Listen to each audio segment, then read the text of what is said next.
EDG ban out that Kalista. They've left that open, which they haven't done up until previously. And yeah, it looks like that is what they are going towards. The second they don't ban it, instantly going to be locking that one in. And that is something that Assum loves, really likes to play that one, and is incredibly good on it as well. But the sort of champion that you have to build around. You can't just allow the Kalista to exist in its own bubble. You have to play towards it, but if you can get it to pop off, it is so very strong.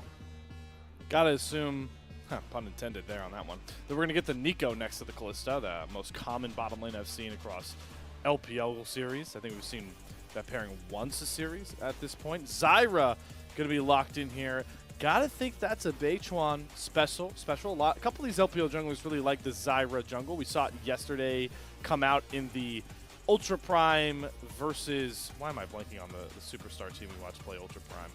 Off the top of my, it's late, guys. It is 4 in the morning for me, so you got to give me a bit of a pass. Oh, JDG. I think it was JDG. JDG. We're able to pull out that Zyra. The Nautilus. Wow, we just get two.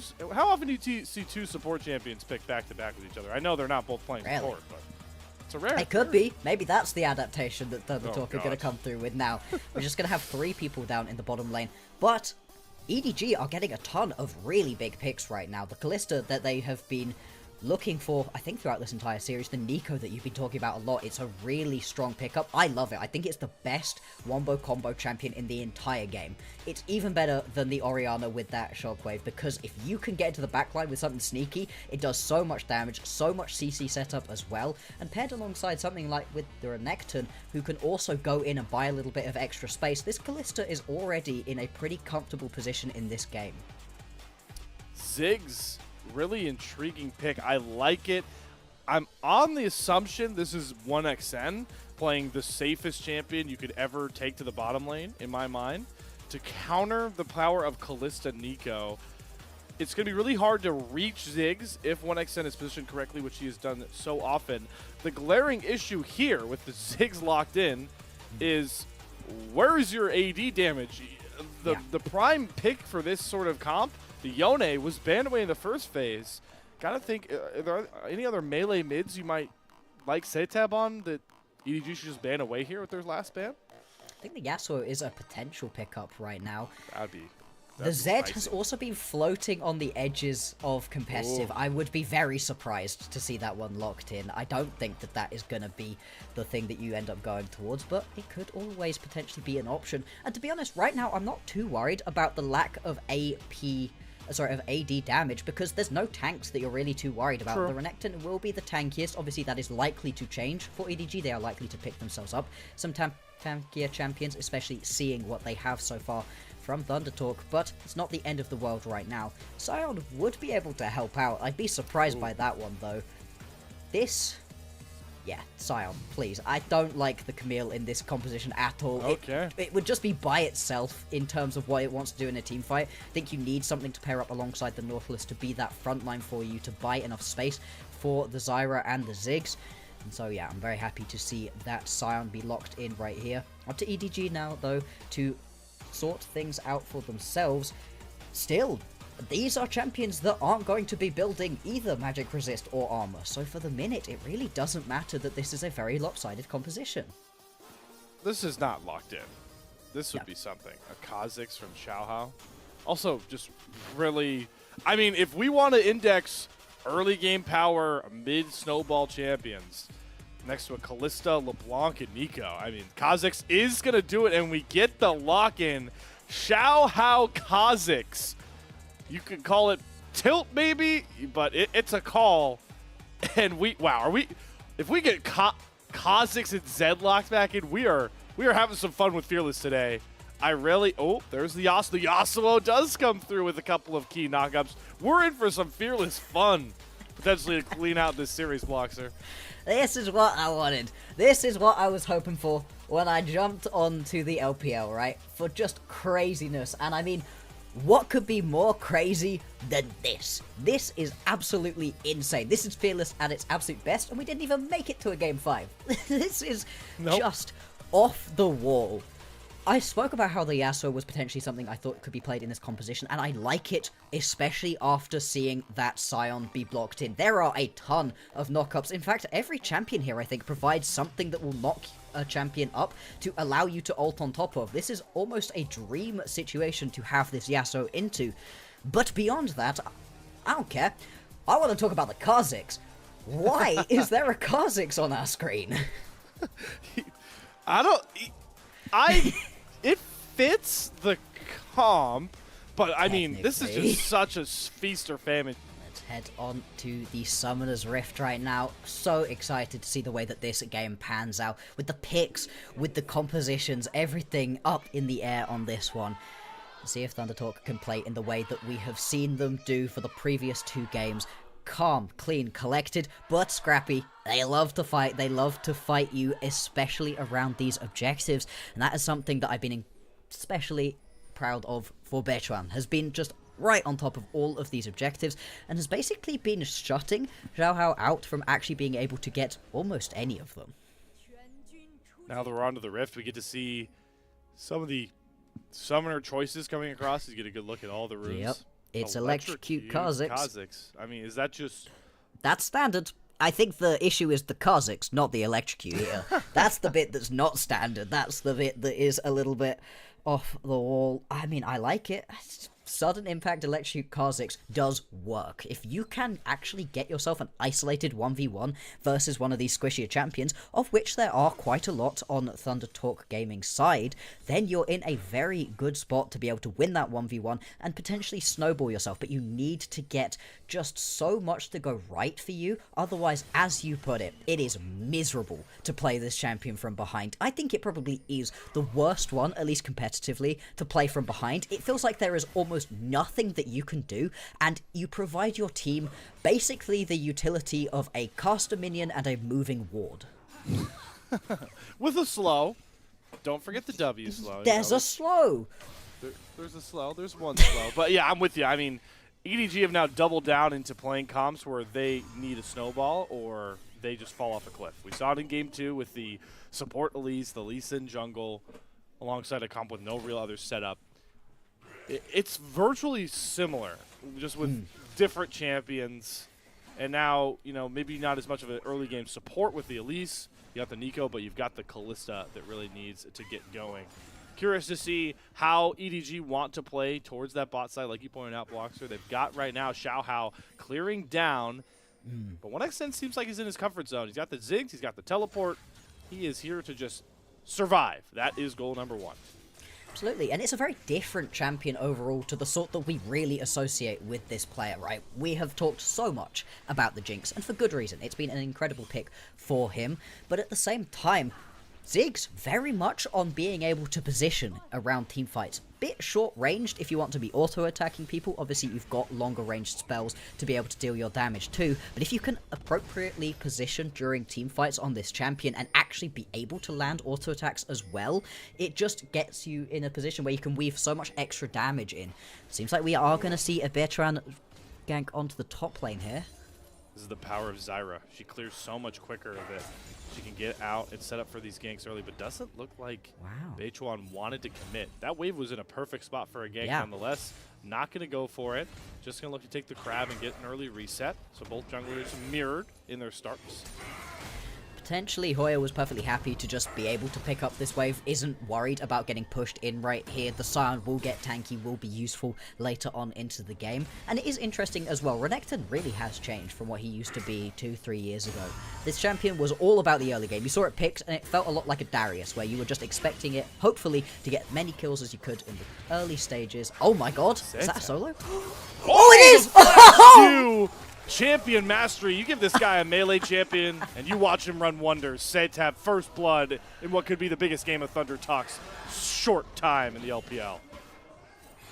Oh, I was gonna get to the Yasuo here, but hey, let's talk about it right now because this pick is amazing in this composition because every single other champion on your screen will provide you some sort of knock-up to allow this ulti to happen in any situation. But you need to be able to pay that off to your team by doing enough damage and being in a strong position in the game. Well, what better way to do that than to pick yourself up that initial feat of strength, get that first blood as a solo kill in the mid lane. I haven't seen solo kills in the mid lane in a full year at this point. It just stopped happening last season.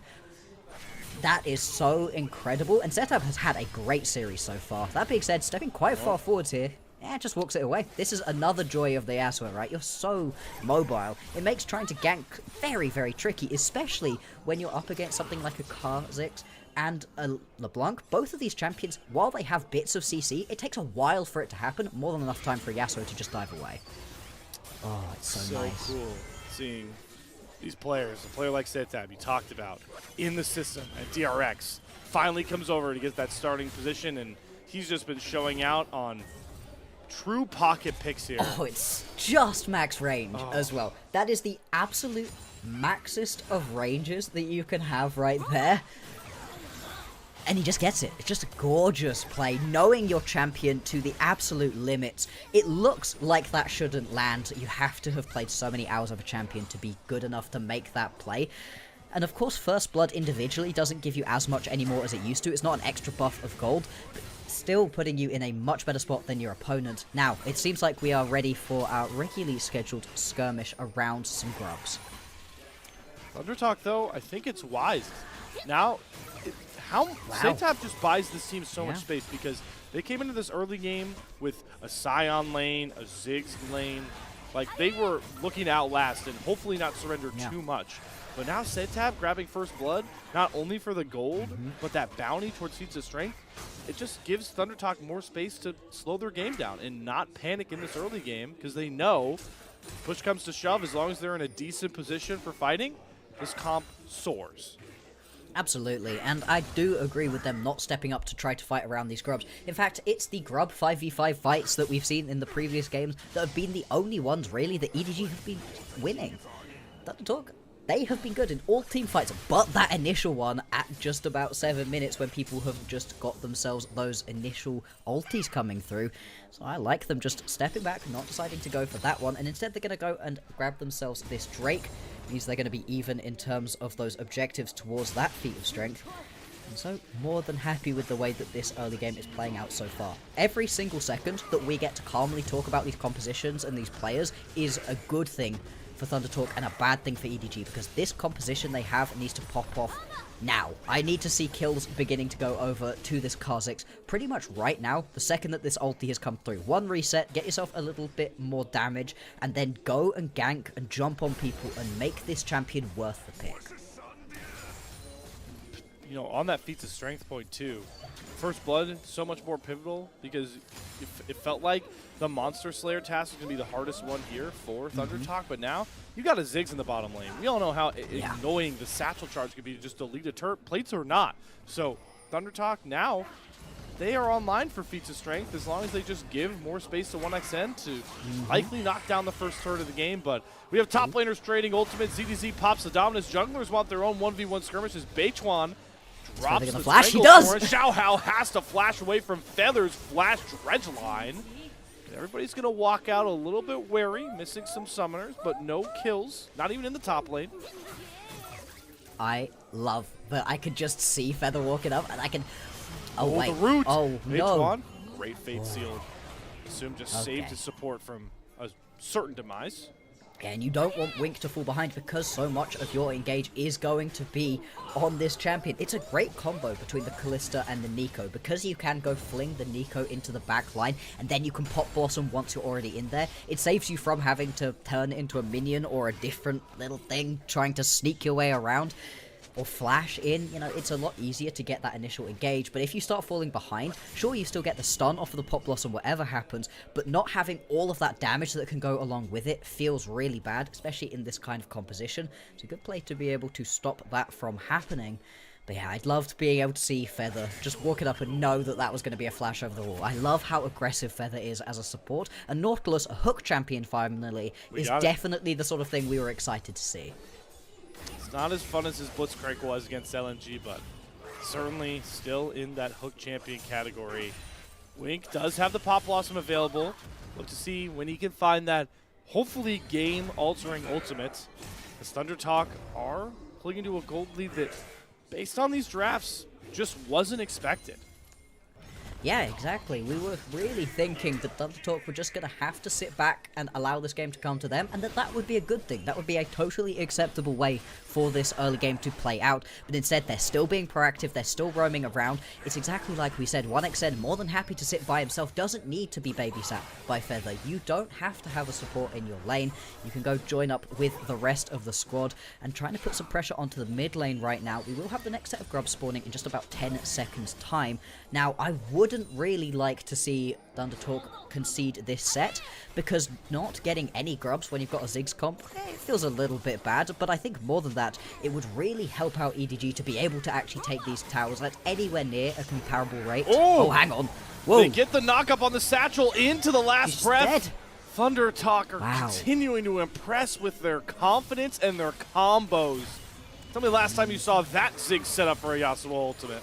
Yeah, exactly, and this is what we were talking about. They have set up on every single champion, and it's going to be huge, the last breath. The amount that you can do with this ulti when you've got as much setup as this composition does for ThunderTalk is just so very fun, and that is the way to get yourself the second set of grubs. No questions there, and that does mean that it's going to be the feat of strength picked up fully right here for ThunderTalk in this game number 4. Almost. Angel...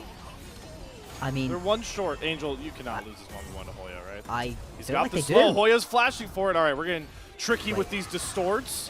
Try and get around the Scion. On the flip side, ZDZ is getting 1v4 dove here. The dominance buys him some time, but not enough time. And it does seem like Angel escaped a very disappointing 1v1 loss there into the tank Scion.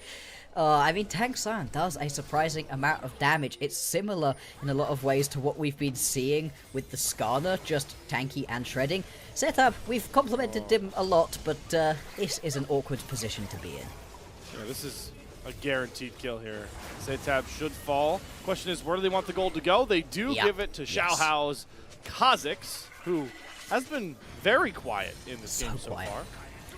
And this is what I see out of Kha'Zix's almost every time they're picked in competitive. All the way down from the tier 4s up until these top regions. It just feels like when you've got as much communication as you do in competitive play, it's so tricky to try to catch somebody out by yourself. As we get to see this Satchel Charge set up, mop into the air, in flies the Yasuo over the last breath. The cinematic is beautiful as well. And I mean, sure, you get the Pop Blossom off, but it just delays the inevitable, and on to the grubs they go. Looks like it is going to be a little bit of a setup right here for ThunderTalk around this Drake as well. If they can pick themselves up this second Drake, Infernal as well, a great individual soul to be able to grab for yourselves. And we are at least happy to have seen a Kha'Zix pick up a kill, and that is now going to be that Youmuu's completed. So that is a good spot for Xiaohao to be in, but yeah, we're going to need to see more from this Kha'Zix to really justify the pick. And there goes feats of strength for ThunderTalk. That will guarantee it. The Dragon will grab them their third epic monster slain. And they'll just grab the tower, because why not? You know, why not? Make sure they you get all of three. them. Satchel Charge, I mean, there needs to be a study done for what happens to ThunderTalk when they lose game ones, because this isn't... I want to see them win a game 1 and then see if it goes horribly wrong from then on out.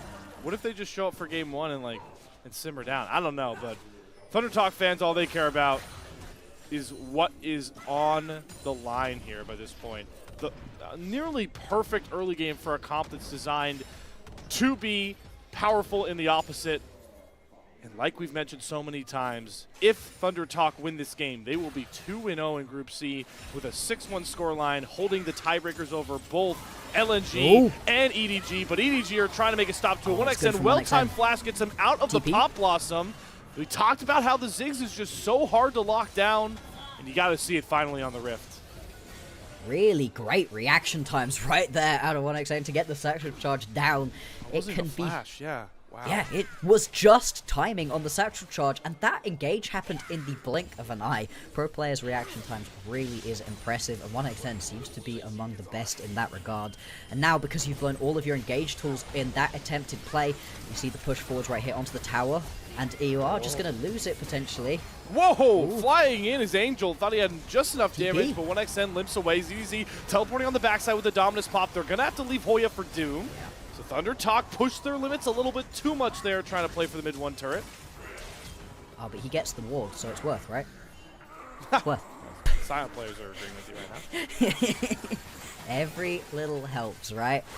Yeah. It is a nice response right there out of EDG. They recognized that ThunderTalk had stepped up a little bit too far. I thought 1xN was just about going to be able to get the satchel charge down to take down that turret. Then they could have potentially flipped the switch and gone for that play. But it was the teleport in from ZDZ. Yeah, you now lose it. A little bit late. After you've unfortunately had to sacrifice your top laner. But still, Hoya's not going to be too mad about that one. And that's even more gold being funneled into the back pocket of 1xN. Main carry right here for this comp. Him and SeTab really have been impressive, and I just cannot wait to see what this matchup will look like. Win or lose for ThunderTalk today versus BLG. If they lose today, hey, it's even more exciting around that matchup versus BLG, because winning that one would then take them out of this group and on to the next round. Potentially, if they were able to make that upset with the first place spot, which would be pretty powerful. Crazy. But still, this game, a win, virtually locks them. I think mathematically wouldn't totally lock them, but would give them the resume. It would be a wild set of games for that not to happen. Oh, 1xN just looking to instant! get picked He's off, instant! but once again he uses the satchel charge to set up. Oh, strangle or the snare comes across from Wink to at least get the trade, but it's once again SeTab getting set up by his AD carry counterpart. Dredgelight gonna land. He's gonna lock down the LeBlanc. Do Just they have the CC? Knockups, kills, and Hoya gets his revenge onto Angel. And there's no way for EDG to contest this Rift Herald now. ThunderTalk are just too damn good in these last couple of games. 1xN does lose his life, but again, the reaction times to be able to get that satchel down nearly survives. It takes the Nico jumping in with the Blooming Burst to be able to actually pick up that kill, and that's a very tenuous kill at that. Oh boy, this one once again feeling like ThunderTalk are just in control. We're going to see the top lane tier 1 tower fall as well, and the gold gap up by about 3,000 gold at the moment. It's not the biggest lead we've seen at this point in the game. Still, let's see the reaction time, right? He sees him, he places that satchel as he's being jumped. So impressive.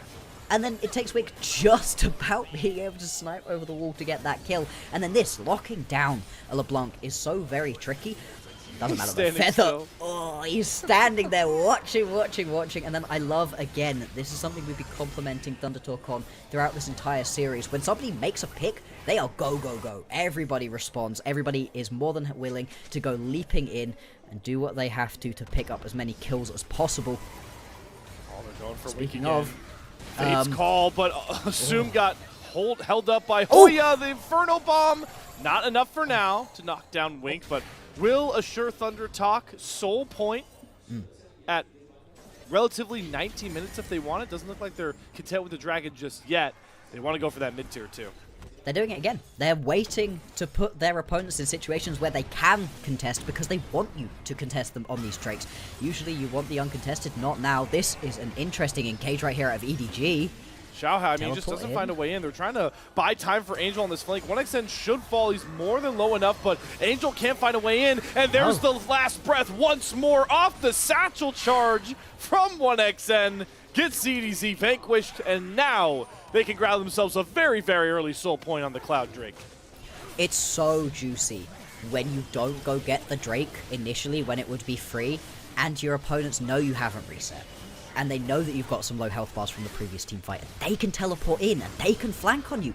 That's such an enticing fight for EDG, and they try so hard to get on top of 1xN, but once again, Satchel Charge just buys him more than enough space, and ZDZ just isn't able to really follow up, not in the same way that we saw on that Cassante in Game 1. Angel, the second that he jumps in, gets hit with that depth charge, and at that point, you don't have any more follow-up. The only people who can really jump in are the LeBlanc and the Renekton, and they've both been rebuffed at the very beginning of that fight. Then you can turn around and pick yourself up that Drake. Like I said, soul point now for ThunderTalk. They are in firm control of this game. Almost 20 minutes though. Atakan's gonna be on the Rift any second now. Obviously going to be voracious and not ruinous. And so once we were close, again, though. This is only 9 kills. Not enough for good old ruinous. Nope. I mean, it really is the solo queue versus competitive buff, right? Those are just different things that different people play. Potentially going to be, moved around to change the lines of these that are drawn in the sand. For the minute, though, a push through onto the mid lane, establishing control here, establishing control in the top lane. There it goes. Get it? There we go. Mid tier 2 down. Wink is disguised as Kalista W to get the Pop Blossom. That's a new one I haven't seen. It works! Then gets eviscerated by Xiaohao. Beichuan goes into the stasis as Hoya and Feather on the front side. SeTab is here, but is he too late to this fight here? Doesn't get enough damage down. Does get the last breath, but it's on to ZDZ. Beichuan goes down. EDG have a life. It's an ace in the most climactic moment. That's exactly what they needed, especially with Atakan now spawned. They can go pick themselves up this buff. No longer are they going to be getting jumped by a ThunderTalk that don't fear death. And what a fight that was. What did we say? Wink on this Nico needed to find the Pop Blossom of Dreams, was disguised as a minion, got into the backline, and splits the front line away from the backline long enough that we get to see this Xiaohao pickup of the Kazakhs pay itself back off. You get the kill onto 1xN and then clean house. What a gorgeous, gorgeous fight. It wasn't a minion. This is the new tech. It was Kalista W. Yo. That's crazy. Wow. I mean, just saw something small and thought it was a minion. They know that this is what's happening, but you can flash in, and that is both of the front line, the Scion and the Nautilus, split completely away from the backline that they are wanting to be protecting. And the rest of the team fight just works out so well for them. The second that you don't have this Ziggs dealing damage, it's almost impossible to win these fights. The Ziggs is critical to the success of this ThunderTalk composition. We just saw in the picture-in-picture, Beichuan had to use Tire Zyra kit just to make sure Xiaohao didn't execute him with that isolated damage. Yeah. Doesn't break open the game a ton for EDG, but allows them to stall here with that revive buff. Brings it closer. The gold is now closer, the revive buff is big. This is now 2 items completed on your Kalista. She's now at peak levels of dealing damage for a Kalista. Same thing with those 2 items completed onto Xiaohao. So if you're going to find a way to win this game as EDG, it is now or never. The later into this game we get, the tankier the Scion is, the tankier the Nautilus is, things are going to get trickier and trickier. Don't have anything really to be fighting around in these lanes beyond the waves and the towers. Isn't going to stop these teams from posturing up against each other and seeing if potentially they can find somebody stepping just a little bit out of line. Curious how much longer Voracious Atakan is set to last on these champions. It looks like another basically 45 seconds. You can see the agency that EDG play with on that buff. They're diving between turrets, make sure 1xN doesn't get a chance to even interact. Good pick found once more. How much can EDG get off the back of it? Like they're going to be able to go and pick themselves up a top lane tier 2 as well, and this is a very risky situation. Hoya is obviously very tanky, but still face checking into the darkness right now. There they go! There's another clutch Wink Pop Blossom. Down goes Beichuan, and next should be Hoya. And keep in mind, all these trade kills, they're not kills, they're just fake revives. Xiaohao's going to sacrifice himself using that ult just like ThunderTalk did a game ago. Exactly, this is the EDG, again, that we've been looking for. We got to see them in Game 1. Apparently, they pop back up for us in Game number 4. And that was a really nice set of plays right there. I mean, Hoya stepping up into the darkness wasn't necessarily... Oh, what a catch. It's the satchel charge again onto Assum this time. You thought it was going to be the Nautilus setups, maybe the Zyra knockups, Scion knockups. Nah. Welcome to Satchel Last Breath combos from ThunderTalk. Yeah, that's the knockup that people think of when they think of Yasuo combos, right? And this could be a walk down. Wink now potentially caught out of position, trying to buy time for Xiaohao to be able to pick up this Drake. He gets CC locked and punched in the mouth by Hoya's Scion. The Drake is being taken in the background, but I don't think Xiaohao can run it down in time. No. Xiaohao just leashed Cloud Soul to ThunderTalk. And this is the issue that EDG have been running into. There are good parts to this composition, to these players. They're incredibly talented, but the way that they make their decisions around team fights is just not it. Not compared to what the other teams around the LPL are doing at the moment. And that fight, after you've just won in such a strong way, and you step up just in all of the wrong spots, you fight one by one, Lemmings off a cliff in that situation, and then leash the Drake over to your opponents. It feels bad, it looks bad. We'll have a look at this one again. This is what kicks it off. Again. This is gorgeous. I mean, I want to keep watching these for as long as they keep happening because it's just so nice between SeTab. You get both summoners out of Assum as well. Oh, yeah. Maybe felt like he was doomed there nonetheless, but the desperation to just survive comes across. So Assum on that Kalista, low range, needs space. Now a lot easier to cut down with that same combo that's on a much fresher cooldown than Barrier and Flash allow. Absolutely. Now, with the Baron spawn, you can see both of these teams sending quite a lot of members to at least establish that initial bit of vision control. We've seen just how much EDG struggle to make teamfights work when they don't have the initial control over the pit. When they are walking in later on, even when it looks like they've got a good pincer and a flank around their opponents, it just goes wrong for them again and again. Love to see them get a little bit more vision down. Right now, there's still a ton of vision around this objective right here for ThunderTalk. Some of it pretty deep as well. Potential flank ward to be teleported upon. SeTab has the teleport available, and Hoya's will be up in just a little bit as well. The real battle before the true fights, the vision wars. Right now, Xiaohao trying to index his lethality early game, mid-game small balling items into a pick, but SeTab is word to the wiser. Knows that virtually none of EDG are showing on the map right now except Assum and ZDZ, so doesn't want to push his luck. Not playing into the picks that EDG so desperately need to make this game work. No, instead it feels like, although they lost a couple of little fights and skirmishes, ThunderTalk are still in a good position in this game. They're up by 1,000 gold. You know, the sort of composition that doesn't mind going down a little bit early on. Once again, they're going to step up, begin to take as much space as they want to. You really highlighted it. It's trying to walk into this composition with the amount of damage that can be put down in choke points between a Zyra and a Ziggs. Not something you overall want to be doing, but it doesn't look like either of these teams are comfortable to try to just pull the trigger. And I think that's fair enough. They take it relatively fast to ThunderTalk, so do EDG, but not fast enough right now to want to just sneak it away. And I don't know if ThunderTalk are feeling as confident as usual in just forcing their opponents to walk into them and allowing a team fight to happen whenever. Just got to be wary of that Pop Blossom and flank angles. Xiaohao does have that spell shield to brunt an initial dredge line, but you could see the difference 30 seconds of Vision Wars make. We had pink wards up past the Baron pit for EDG. They had a ward on the enemy red buff. Now, this entire river completely dark. Yeah, they are walking into an incredibly scary situation, and this is the joys of the Zyra. You can start it up relatively easily. EDG, though, they are going to contest. 1xN here, teleports in for both top laners. This could be the split decided for EDG. If ThunderTalk anything to say about CDZ flies in, Pop Blossom to 4! 1xN is down. How much more can EDG get on the backside? Beichuan's going to flash himself out. Feather and SeTab kite back safely. Hoya in the middle of everybody. The last breath on to 3 from SeTab in the background. He has Assum in his sight, and SeTab does it again. Pop Blossom be damned. EDG be damned. ThunderTalk team fight their way to a win once more. And this is what we wanted from this game. The Pop Blossoms are huge. They managed to land onto so many members, does Wink.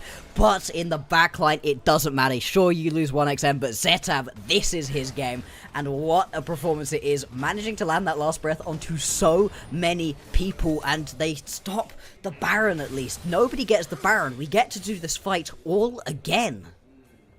Thought they had more kills than they actually allotted with those combos. Only pick off ZDZ and Assum. I mean, people were blinking. The health cost was so low. But now they get to teleport in.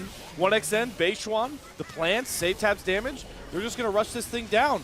Angel can't TP in, ZDZ can't TP in. There's nobody here but Xiaohao to watch as the Baron crumbles. It has to be a hero steal. That's the only option, but Xiaohao's not even going to get a look at this Baron. Purple banner on to 5 for ThunderTalk. I am worried, Slayer. I'm worried that this was the best team fight that EDG were going to get. Because this Pop Blossom out of Wink is disgusting. That's the Pop Blossom of dreams. But the follow-up isn't there. Xiaohao's nowhere nearby at the point at which the Pop Blossom happens, not trying to get into the backline to deal damage to anybody. SeTab specifically could potentially have been assassinated by having your Kha'Zix nearby, but this is the way that EDG team fights go. When they choose to go for engages, it goes wrong so often because not the whole team is on the same page, and if that was the best possible team fight angle that EDG were going to find for themselves, and the outcome was that they lost almost all of their kills and a Baron, yeah, this game might be a little bit over. They're really selling this mid lane to try and cover for the Elder spawning soon here. We're getting such an early Elder because all 4 opening Drakes went over to ThunderTalk, but they don't relent. They push all the way down mid. They get the inhibitor down, and Feather's hunting for Angels. Use that depth charge time and time again to pick off this LeBlanc. And the Inferno Bomb, one more auto will get it. Feather sets him up, and SeTab and 1xN knock him down. It's been the tried and true recipe this entire series for ThunderTalk, and now they're looking for the killing blow. Hoya spots out Assum way too far up. Both engaged champions are flying in. How many hops he got, Assum? Because you're gonna drop. Second kill through, and Nexus turrets are exposed. ThunderTalk are going for the killing blow. They've got a Ziggs. They can go for this. The Baron empowered minions pour in. They've only got the mid wave to work with, though. Xiaohao's trying to go for a flank. ZDZ goes in with the dominance there, goes down the Strangle Thorns, he gets knocked up once more, Pop Blossom through for Wink, but there's not enough damage in the chamber. They're all out of gas. EDG fall, ace to ThunderTalk. They talk the talk in the Demacia Cup, but they wrecked themselves into the playoffs with a lightning bolt of destiny. ThunderTalk 2-0 Group C. We'll see you in playoffs. Oh, what a victory. That is 3-1 is the comfort zone right here for ThunderTalk Gaming. And what an incredible performance it was. I love that they didn't even consider going towards that Elder buff. They didn't need that Elder buff. They saw blood in the water and on they went. You said it, they talked their talk in the Demacia Cup, but they are walking their walk right now in this first split of the LPL. They're such a fun team to watch. The way that they play, the way that all their games are bloody, but in a way that you know they're in control of it. They know what fights they can take, and they love to draw opponents into situations that they just can't take. EDG, they put up a good showing. Game 1 was very impressive from them, but still, it just hasn't felt like they've been able to get things going. Not in a way that could take them to a victory over ThunderTalk. I may be biased as the caster that was fortunate enough to cast both of these ThunderTalk series so far, but they made a fan out of me, man. You said it so well, Bloxer. The way they play the game is so unique, but also embodying of the essence of the LPL. Just scrappy, confident, always diving in, always knowing that if they get one little pick, they can turn it into anything with their players. And it's just such a nice story with how this roster came together. High expectations for guys like SeTab, Hoya stepping in, and so far, they haven't anywhere near disappointed. They've just excelled time and time again. You're pulling in a mid laner from Korea that has been back and forth between the academy and the main roster of a team that in his last split went 4-14 and was brought in from the academy roster to replace the other mid laner.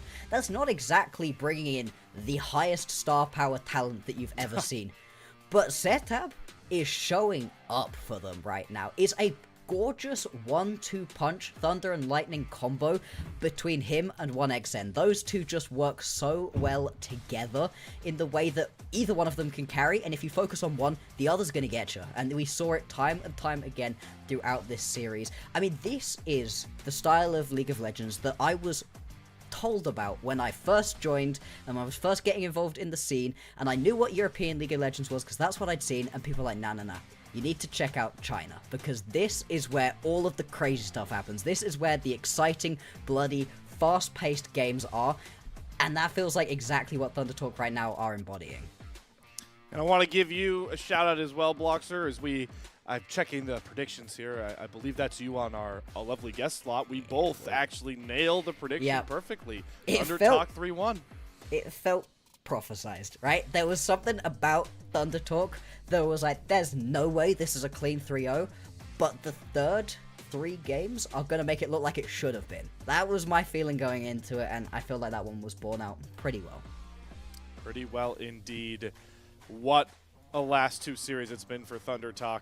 As we pointed out so many times here, mathematically, it's not locked in unless I get confirmation otherwise that I am misleading you all at home. But 2-0 in Group C, 6-1 game score, head-to-head advantage over EDG and LG. By this point, it would take the BLG collapse of a century, I assume, to even allow ThunderTalk to be worried.